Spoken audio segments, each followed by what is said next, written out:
Olá, está no ar mais um Câmara Aberta aqui pela TV Câmara de Itajaí, pelo canal 9 da Blue TV e também pelo canal da Câmara de Vereadores de Itajaí no YouTube. E o nosso assunto hoje é mobilidade urbana. E o plano que foi construído pela Associação da Foz do Rio Itajaí dos municípios para toda a região. Está conosco o Gabriel Golnick, que é da Lepadron, a empresa contratada para a realização do plano.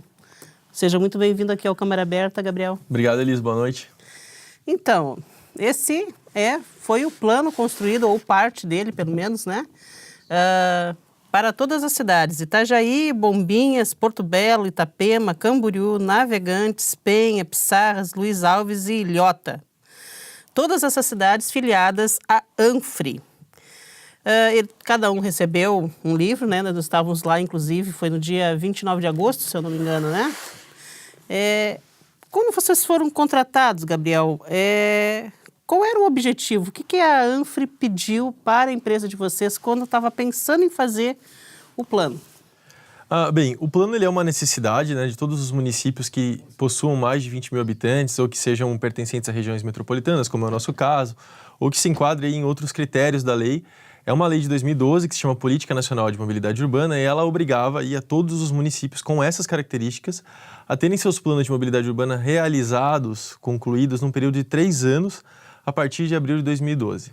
Então, como a grande maioria dos municípios, a gente começou a fazer esse trabalho a pedido da ANFRE, né, a contratação através da ANFRE, no final de 2014, com o objetivo de realizar os planos individuais de cada um dos municípios para cumprir esse pré-requisito legal, mas também considerar todos os elementos que fazem parte da dinâmica da região. Né? É uma grande região, na verdade, se você pegar, principalmente aqui a área litorânea, dessas cidades, praticamente elas são conurbadas, né? Muitas delas são. E, assim, qual que era a expectativa? Existia alguma expectativa de... a ANFRE, de repente, achava que o projeto ia num sentido e vocês também a fazerem o plano, a iniciarem o programa, e depois se constituiu em alguma outra coisa? Ou vocês conseguiram planejar de uma forma em que, desde o início até a concretização, nada foi mudado? Na verdade, foi o seguinte: na primeira fase, ainda no final de 2014, nós fizemos as reuniões de grupo técnico com as equipes da ANFRE, as equipes das prefeituras, né? Nós estabelecemos ali um plano de trabalho e esse plano de trabalho previa uma etapa de participação popular, planejamento participativo. É fundamental, isso está na Constituição, planejamento participativo é algo bem recente no Brasil. E o nosso ponto de partida, né, o nosso objetivo era realmente fazer o plano sobre as informações que nós detectássemos em campo e principalmente sobre as demandas populares. E foi isso que acabou acontecendo na etapa que veio a seguir. Ou seja, esse foi um plano construído pelas populações das cidades em parceria com a empresa e com a ANFRE, com os técnicos, mas que passou pela consulta ao cidadão.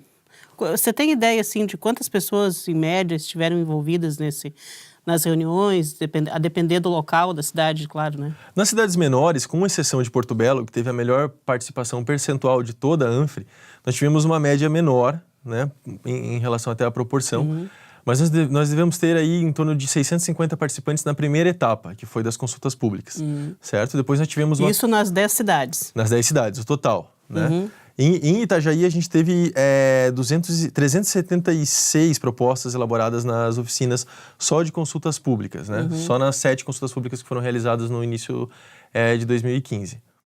E assim, dentro dessas consultas, a população também teve grupos de trabalho? Ou foi assim... eu lembro que eu não sei se foi exatamente para o plano, mas eu lembro da gente ter feito a cobertura de uma reunião onde as pessoas se reuniam em pequenos grupos e aí aqueles grupos diziam assim, no meu bairro tá assim, assim e tal, quem sabe a gente, né, propõe tal coisa. E no final se fazia um documento daquela reunião. Foi assim também com as consultas ou não? Foi mais positivo? Foi bem próximo, mas teve uma coisa fundamental da consulta pública que foi expor o que era mobilidade urbana e o que é um plano de mobilidade urbana, porque é um assunto que remete diretamente ao carro e ao problema do trânsito, e na verdade não As pessoas confundem só trânsito. Sim, até porque é o que a gente está mais acostumado e a demanda maior que a gente tem. Então, nessas consultas públicas, o primeiro momento era um momento de capacitação técnica, que a gente chama, em que a gente explicava essa necessidade legal do plano de mobilidade, explicava o que era o plano de mobilidade e dava alguns eixos temáticos que incorporam a mobilidade urbana. Então, pedestre, ciclista, transporte coletivo, transporte de mercadorias, todo esse mix que compõe aí a mobilidade urbana para, no final dessas reuniões, a gente reunia a população em grupos, né? As propostas poderiam ser tanto em grupos quanto individuais, para então coletar, em cima do debate que a gente teve antes, as propostas relacionadas às demandas que a população identificou. E assim, falando então em demanda, em geral, claro, cada cidade tem uma característica que tem alguns pontos que são melhores, que são piores do que as outras, né? Mas no geral, digamos assim, se você tivesse que elencar 3 problemas, ou 4 ou 5 problemas recorrentes em todas as 10 cidades pesquisadas, quais seriam? Esse é um ponto bem interessante, porque todas as propostas que nós recebemos das consultas, né, em todas as cidades, a gente digitalizou essas propostas e dividiu elas em 10 eixos temáticos, que é mais fácil para a gente fazer a identificação de quais são as demandas. Então, se a demanda... Como é que funciona esse eixo temático? O eixo temático, por exemplo, do transporte cicloviário, do transporte coletivo, da organização do sistema viário, da qualidade do sistema viário, da qualidade da acessibilidade, né, do transporte de mercadorias, para que a gente pudesse identificar as propostas em cada um desses grupos e saber aí qual é o percentual de maior demanda. E disparado, em todos os municípios da ANFE, a gente consegue perceber calçadas de acessibilidade, transporte público coletivo e a organização do sistema viário. Como que a malha urbana aí do município está disposta e a necessidade de algumas aberturas para criar mais fluxo dentro do território urbano. A gente conversava agora há pouco, um pouco antes de começar aqui a entrevista, a respeito dessas propostas. Assim, muitas vezes assim, você pensa em colocar, digamos, por exemplo, um tipo de obra necessária para melhorar as vias urbanas, né, para dar maior abertura, mas muitas vezes não tem como fazer, ou ela não é viável, ou isso tem que ficar em aberto. Como é que é? É muito importante a gente ver esse plano, esse momento, principalmente pelo contexto que a gente está vivendo no país. Isso aqui é uma oportunidade de planejamento a longo prazo. É muito legal a gente perceber isso num momento de eleição até, em que não basta mais para o nosso desenvolvimento contínuo que a gente tenha apenas políticas de governo. Um governo entra, fica 4, 5 anos, sai e aplica suas políticas. Esse documento aqui é um documento que tem políticas de Estado, políticas de longo prazo, que pertencem à população de Itajaí, de Camboriú, de Itapema e assim por diante, e não a uma determinada gestão. Então, o que contém aqui dentro são ações que pertencem à população e que são muito mais atemporais. É fundamental que esse plano, como todos os planos estratégicos, ele seja conectado ao plano diretor municipal. Então, todas as aberturas que estão previstas, elas estão fiéis exatamente ao que o plano diretor municipal propõe. E aí tem as aberturas estratégicas que nasceram aí da demanda específica do plano de mobilidade. Mas existem algumas obras físicas, por exemplo, assim, que podem ser sugeridas no plano, não que necessariamente determinado prefeito vá ter que fazer, implantar. Mas, se eu não me engano, eu estava conversando com o presidente da ANFE, por ocasião, inclusive, da entrega do plano, e ele nos disse que há um documento, né, assinado por todos os municípios que são signatários da ANFE, de, na medida do possível, na medida da sua realidade, implantar o plano de cada cidade. Então, assim, também foram sugeridas, então, obras, né? Porque às vezes a pessoa pensa na mobilidade, só pensa em obra de mobilidade. É um caderno que contém políticas públicas e intervenções físicas pontuais, ou seja, obras, né? Tem algumas obras que são essenciais, necessárias para o desenvolvimento aí de uma cidade ou de todas elas juntas, né? Mas o essencial do plano é na questão da política pública, de mudar a consciência das pessoas, a maneira das pessoas viverem a cidade, transitarem na cidade. Nós temos que partir de um princípio em que a cidade tem que ser feita para as pessoas. O que nós vemos aqui na região, nos últimos anos, é um crescimento populacional muito grande, acima da média do Brasil, e o crescimento econômico também acima da média do Brasil, quase 3 vezes maior do que esse período mais virtuoso da economia brasileira que a gente viu aí na última década. O que isso produziu para nós? O crescimento da cidade e coisas problemas. ruins, né? Agora, a nossa frota aqui na região da ANFE cresceu quase 3 vezes mais do que a população no mesmo período. Sendo que a infraestrutura urbana não cresceu quase nada. Não acompanhou. Então, a gente tem que servir um número muito grande de automóveis numa infraestrutura limitada. O principal do plano, o nosso objetivo em conjunto com todas as opiniões que nós conseguimos coletar das audiências públicas, foi começar a criar cidades sustentáveis para as pessoas. certo? Não para os carros, Não para os as carros, pessoas. para as pessoas. Isso sim é evolução. Isso reflete em qualidade de vida e reflete principalmente em algo que nós temos que conceber a partir de agora, que é a nossa inserção, a inserção da região da Foz do Rio Itajaí no mundo, a nossa competitividade. Se nós vamos ser competitivos, e competitividade está relacionado à economia, à qualidade de vida das pessoas, a como é que as mercadorias se movimentam aqui dentro, competitividade e posicionamento global, né? Então isso é muito importante. Gabriel, o papo está ótimo, mas a gente precisa fazer um pequeno intervalo. Na sequência, a gente volta aqui com o Gabriel Gounick, conversando mais sobre mobilidade urbana.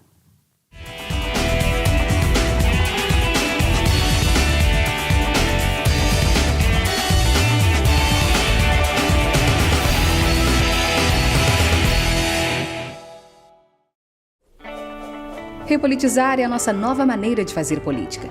A Câmara de Vereadores de Itajaí definiu medidas sérias nessa atual gestão. Com o Plano Câmara Sustentável, houve uma reforma administrativa e tivemos uma melhor gestão de recursos. Isso rendeu economia de 30% na verba anual da Câmara e foram devolvidos mais de 10 milhões de reais para a Prefeitura.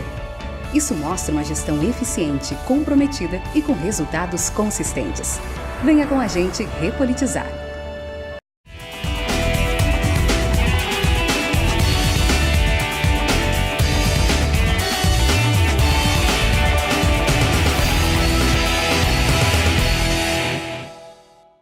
Olá, estamos de volta com o Câmara Aberta e hoje entrevistando o Gabriel Gounick, que fez parte da elaboração do Planmob da ANFRE, o Plano de Mobilidade. Gabriel, a gente falava agora há pouco aqui a respeito de como é que se deu o planejamento, como é que foi construído o plano. Mas, você começou a nos falar, né, das principais constatações que a equipe teve, quais foram as principais demandas. Mas, primeiramente, antes da gente entrar um pouquinho mais nesse assunto, eu queria saber o seguinte. Balneário Camboriú, ele não é signatário da ANFRE, não é um município signatário. E dá para falar em construir um plano para a região sem Balneário Camboriú? É uma condição imposta a nós, né? Nós não tínhamos como contrariar isso. É uma decisão política de não fazer parte dessa associação, mas fez parte do planejamento porque nós conseguimos mapear diversas viagens que ou são originadas em Balneário Camboriú e vão para todos os outros demais municípios da ANFRE, ou que são originadas no município da ANFRE e vão para Balneário Camboriú. Então é aquela faixinha de território que hoje não contempla esse conjunto da associação, ele faz parte do nosso contexto sem sombra de dúvida. Quer dizer, mesmo que Balneário Camboriú não faça parte da associação, para construir um plano que dê conta de verificar essa mobilidade em toda a região, não tem como excluir Balneário Camboriú. Não tem como tirar isso do contexto, né? Hoje nós podemos ver todo o nosso território aqui como se fosse uma grande cidade, com vários bairros. E Balneário Camboriú é um bairro, um dos mais ativos aqui na região, né? Então não tem como discordar. Então, principalmente assim, claro que não foi feito então um plano específico para a cidade de Balneário Camboriú, mas na parte geral, na parte regional, houve então algumas medidas, tem ruas, locais, bairros, onde você tem o contato com Balneário Camboriú, então, nesse plano. Principalmente em Itajaí e em Camboriú, né? Camboriú e Itapema, os vizinhos limítrofes, tem essa interação dentro do plano aqui, isso fica claro. Tá, e me diz uma coisa, a gente tem aqui cidades de 17 mil habitantes, como é o caso de Balneário Pissarras, e cidades de mais de 200 mil habitantes, como Itajaí. Mas existe, né, acho que até já te fiz essa pergunta hoje, mas eu gostaria de reforçar isso. O que existe de similaridade, de problemas e de soluções que se podem ser colocadas para os 10 municípios? Nós temos a característica da sazonalidade, que mesmo nos municípios que não são litorâneos, eles são afetados por isso. E é um fator muito importante do plano, ele tem que pensar... Que é o caso de Ilhota e Luiz Alves. Ilhota e Luiz Alves, né? A sazonalidade de verão e qual é o impacto disso aqui na região, até mesmo no centro de Itajaí, que não é propriamente um balneário, mas que é uma cidade que está completamente relacionada a essa atividade de veraneio. Mas tem algo muito importante que nós conseguimos verificar aqui praticamente em todas as regiões, que é a questão da origem das cidades. As nossas cidades, elas nasceram de grandes loteamentos. Loteamentos não são pensados para ser cidades. Então, nós temos hoje, dentro do território da cidade, algumas ilhas de grandes quadras que não foram pensadas para ser cidades, certo? E hoje ela tem que atender um fluxo de cidade, tem que atender uma demanda de serviço de cidade e não comporta, né? Nós não temos vazão, o nosso território não circula, ele é praticamente labiríntico, certo? E isso é unânime em praticamente em todos os municípios. E assim, a questão dos acessos entre as cidades aqui ainda está muito restrito, né? Tirando uma ou outra questão, por exemplo, de Itajaí com Navegantes, onde nós temos o ferryboat, Balneário Camboriú com Camboriú, que tem um transporte, de repente, algumas vias já estão, elas são conurbadas, né? Até mesmo Itajaí e Balneário, mas no restante, a ligação ela se dá praticamente pela BR-101. Isso é suficiente ou poderiam se abrir outros canais para facilitar esse acesso, esse trânsito, para tirar um pouco do peso da BR-101 para os municípios? É interessante essa pergunta, porque é até importante a gente se conscientizar de que, apesar da BR ser a coluna vertebral da nossa região toda aqui, ela tem uma vocação original que é diferente. Ela é uma rodovia federal. O que passa por aqui é um fluxo de cargas que visa atender toda a região sul, certo? Nós nos apropriamos por falta de opção dessa rodovia, nós jogamos ali para cima dela um fluxo enorme. Vira a nossa grande avenida de ligação. Avenida regional, sendo que dentro dos nossos territórios nós temos pouquíssimas conexões. Nós temos limitadas conexões entre municípios como Pissarras e Balneário Pissarras e Penha. Penha e Navegantes temos 2 conexões diretas. Ou seja, somos muito limitados, né? As nossas fronteiras, elas são difíceis de ver e, ao mesmo tempo, não se tem praticamente nenhuma via que você consiga dizer assim, por aqui eu posso entrar, mas por aqui também, mas por aqui não. De repente, só por uma Nós via. dependemos hoje totalmente da 101. O plano faz essa ligação, ele propõe essas aberturas viárias intermunicipais, que nós chamamos, né? E quando não são só aberturas simples, são aí algumas soluções mais arrojadas para a gente poder fazer esse tráfego, esse intercâmbio, ou melhor, aquele movimento pendular, casa, trabalho, casa, que acontece aqui em vários dos nossos municípios. Né? Sim, é bastante comum. Até eu, por exemplo, sou moradora de Balneário Pissarras e pego a 101 todo dia para vir para cá.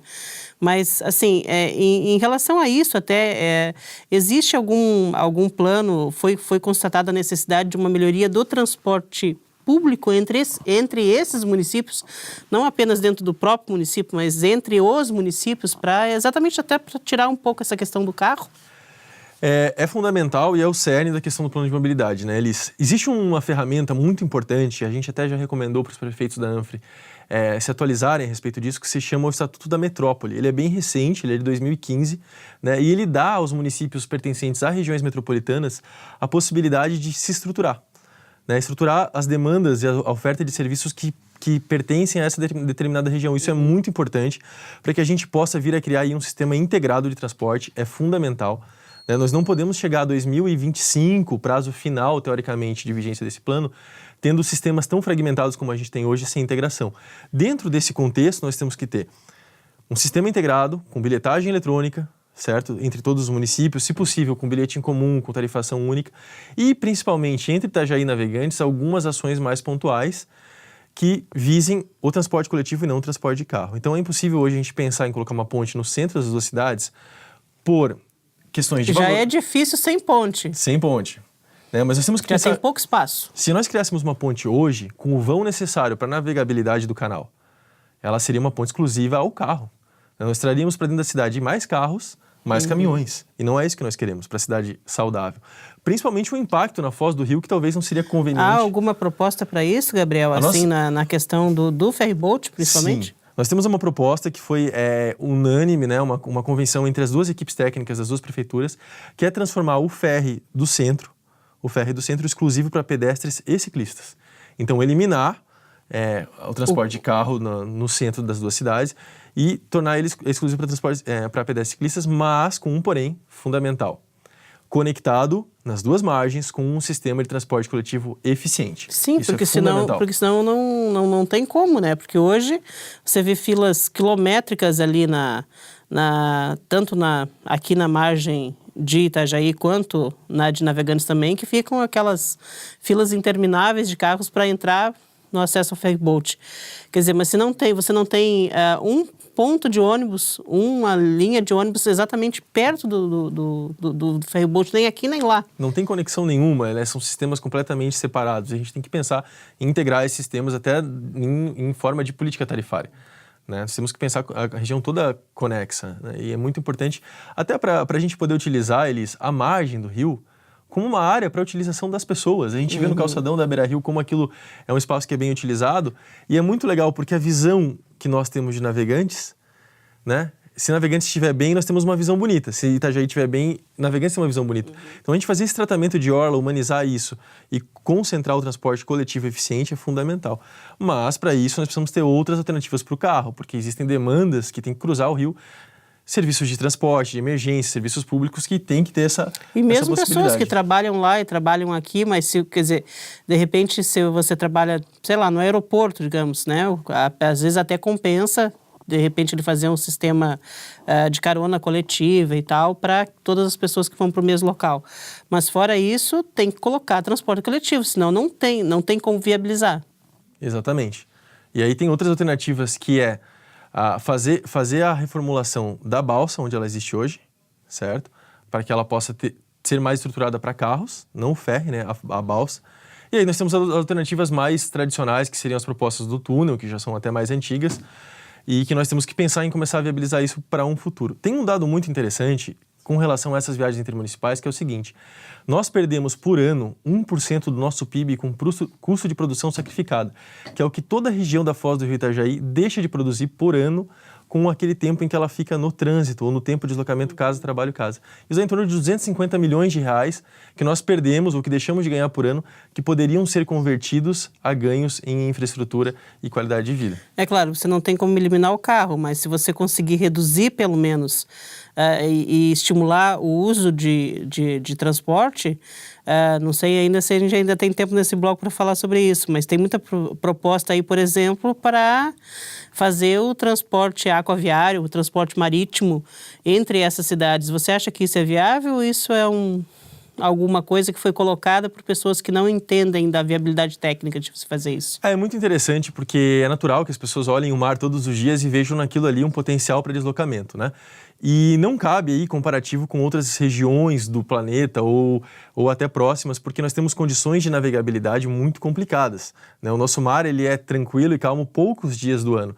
Se a gente for pensar na velocidade, no custo operacional de um sistema desse intermunicipal, ele realmente não se justifica, não tem viabilidade a curto nem a médio prazo pela questão... Melhor investir no ônibus. No ônibus e na estruturação do sistema intermunicipal.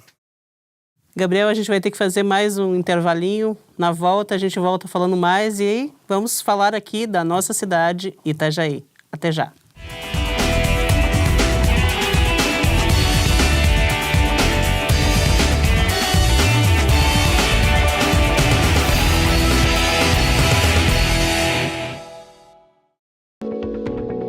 A ouvidoria é sua voz na Câmara de Vereadores de Itajaí. Ela está aqui para defender os interesses do povo, orientando, respondendo com clareza e, acima de tudo, assegurando os direitos do cidadão. Por isso, na hora de dar sugestões, pedir informações ou reivindicações, é só ligar 0800 648 3040. Fale com a ouvidoria e exerça sua cidadania. Uma campanha da Câmara de Vereadores de Itajaí.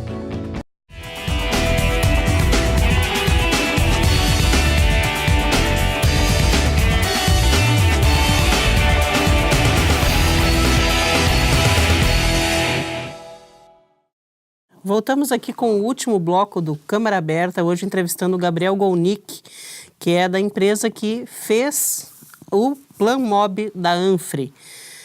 Gabriel, com relação aqui a Itajaí, que é a maior cidade da região da Anfre, né, número de habitantes, por aqui, quais são os principais desafios que vocês detectaram aqui para a mobilidade, para os problemas de mobilidade aqui?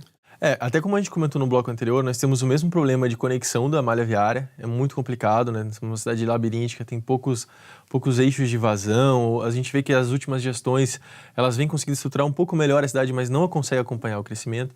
Mas assim, é fundamental eles, para o porte de Itajaí hoje, né? Uma cidade com 205, 206 mil habitantes, ter um sistema de transporte coletivo. bom, eficiente e compatível com as ambições de crescimento e desenvolvimento da cidade. Isso é fundamental. Então, a gente repensar os marcos legais do transporte coletivo, como que ele vai funcionar. A gente tem que entender que o poder público ele é o gestor disso, ele é o contratante. Muitas vezes, a população ela só culpa o operador, enquanto o operador está cumprindo um papel de um contrato. É tradicional no Brasil que nós temos contratos muito mal feitos para o transporte coletivo.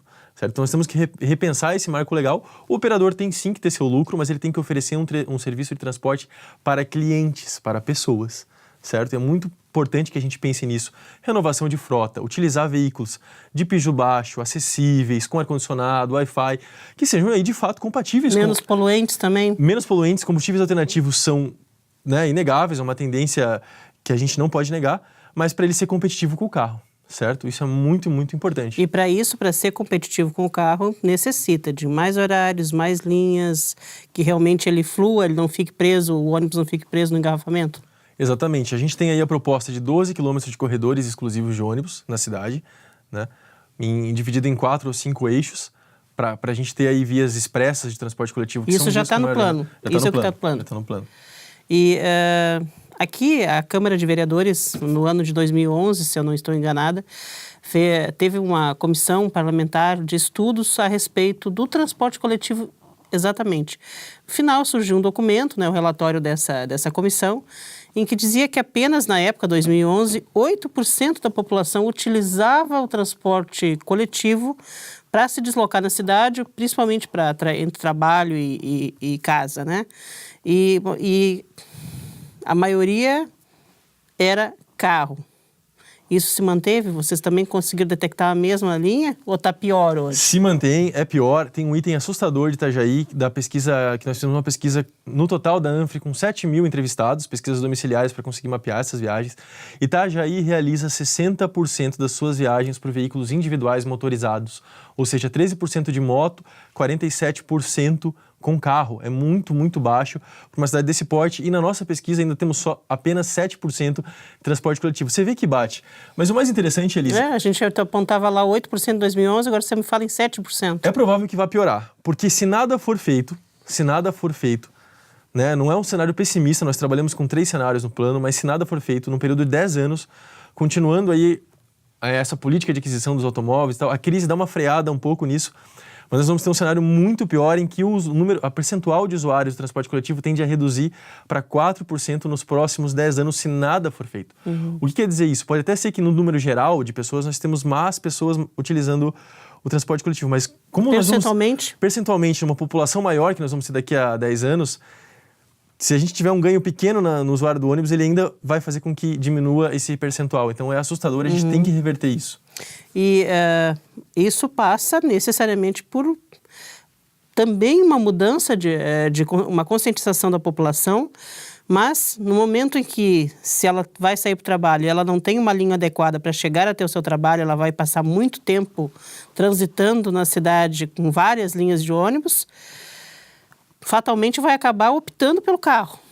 Como fazer para romper com isso?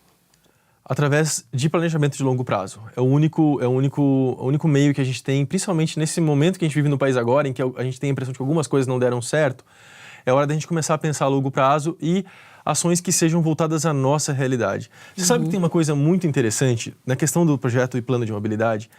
A gente tem que cuidar para não pecar, olhar para fora do país e querer importar algumas soluções que muitas vezes elas não são adequadas à nossa necessidade ou, principalmente, elas não conseguiriam incluir grande parcela da nossa população. Então, se a gente pensar em um transporte muito tecnológico, para esse momento... Metrô de superfície... Não temos viabilidade. BRT, enfim... BRT é até possível, né? Nós propomos o BRT para o eixo da Oswaldo Reis, entrando em Balneário Camboriú, está proposto para até ter uma integração.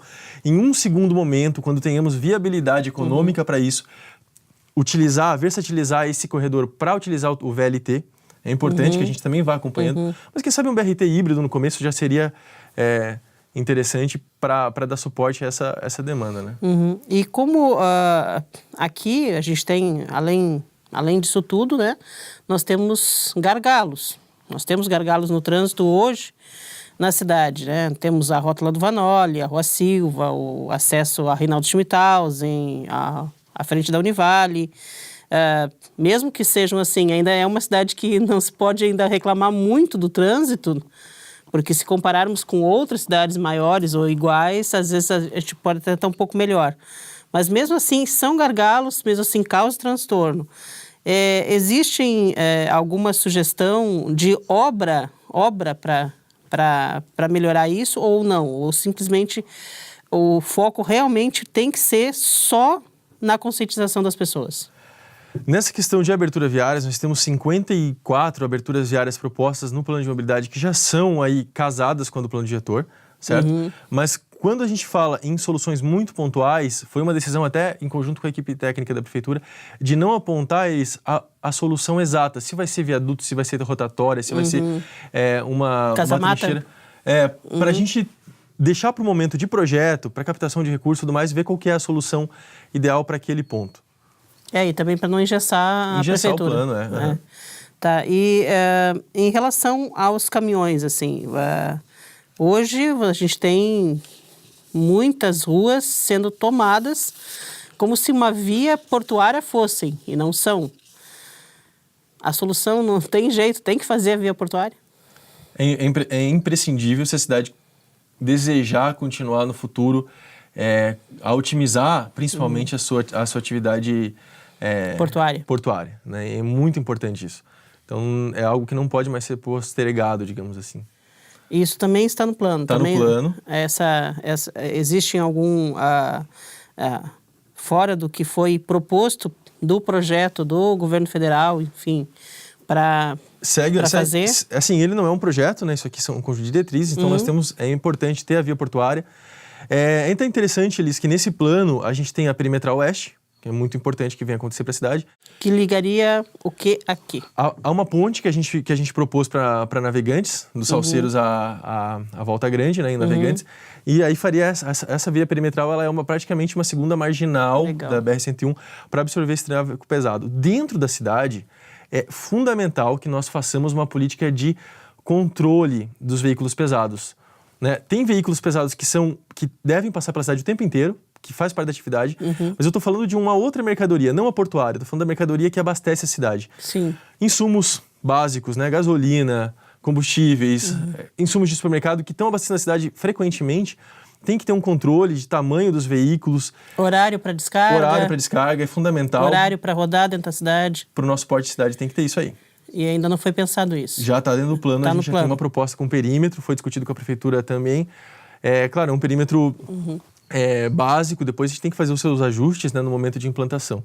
E eu e tu conversávamos aqui agora há pouco a respeito de, tu falaste em pontes, mas há no plano também ligações entre os bairros para aproveitar melhor os nossos rios aí, que eles não se comunicam, tem uma ponte só para carro e às vezes você tem que dar uma volta muito grande. Como é que é? Tem quantas pontes planejadas para o pedestre e para o ciclista? Bem, eu vou voltar um pouquinho ao que é a base desse plano, né? Existe uma coisa que a gente chama de pirâmide invertida. É a gente investir primeiramente no pedestre, depois no ciclista, certo? Depois no transporte coletivo e por último no automóvel. Não quer dizer que é a ordem, é o volume. Nós temos que tratar melhor as pessoas. Eu vou te passar um dado interessante. Nós temos 6,7% dos domicílios entrevistados em Itajaí com pessoas com algum tipo de deficiência física. Você já pensou como que essas pessoas conseguem circular dentro das nossas calçadas? Nas nossas calçadas, nós avaliamos aqui em Itajaí 250 quilômetros de calçadas. Nós fizemos um diagnóstico pontual de 250 quilômetros de calçadas. Apenas 5% estão adequados dentro das normas técnicas de acessibilidade. E já existem leis há muito tempo para regular isso. Para regular. Nós estamos saciando várias e várias pessoas a poderem circular na cidade. É um potencial de circulação. Então, nós temos que priorizar a caminhabilidade. A nossa média de deslocamento em Itajaí é muito curta, a média, de 3,5 quilômetros aproximadamente. E tem bairros que estão muito próximos, que são cruzados aí pelos canais do Ribeirão da Murta, dos dois canais do Rio Itajaí-Mirim, certo? Que estão desligados um do outro apenas por um canal, mas que são comunidades muito próximas. Tem um dado interessante do plano que nós propusemos 4 pontes apenas para pedestres e ciclistas entre esses bairros, certo? Então a gente tem 2 entre São Vicente e São João, uma entre São Vicente e Cordeiros e uma entre Cordeiros e Murta, que é para fazer o intercâmbio da população entre um bairro e outro, até tornar mais seguro né? Que legal. E isso já estaria também dentro desses 90 quilômetros de ciclovias e ciclofaixas que estão propostos aqui, mais 90 quilômetros, né? A gente tem hoje 38 quilômetros, se eu não me engano, de ciclovias e ciclofaixas, dá em torno só de 5% da malha viária, mas nós temos aí 30% dos deslocamentos sendo feitos por bicicletas na cidade. Então, nós temos que encaixar 30% de deslocamentos de bicicleta em apenas 5% de malha viária. E aí, essas pontes serviriam tanto para o pedestre quanto para os ciclistas. Elas são muito mais baratas de se executar, porque você não tem que ter a continuidade da via, né? E até pelo porte, mas é fundamental que a gente pense em ciclista e em pedestre. Uma solução barata e eficiente. Olha, Gabriel, a gente teria mais um monte de assuntos aqui para falar, né? O tempo é curto, infelizmente, mas eu agradeço muitíssimo a tua presença aqui conosco e esteja sempre bem-vindo. Eu que agradeço, Elisa. É um prazer falar sobre esse tema que levou aí quase 2 anos para ser elaborado e a gente tem um grande trabalho pela frente agora que é executar e tornar essa cidade mais moderna e mais humana para todos os cidadãos. Que assim seja. E o Câmara Aberta fica por aqui. Até o próximo programa com mais assuntos interessantes a respeito de Itajaí e da nossa região.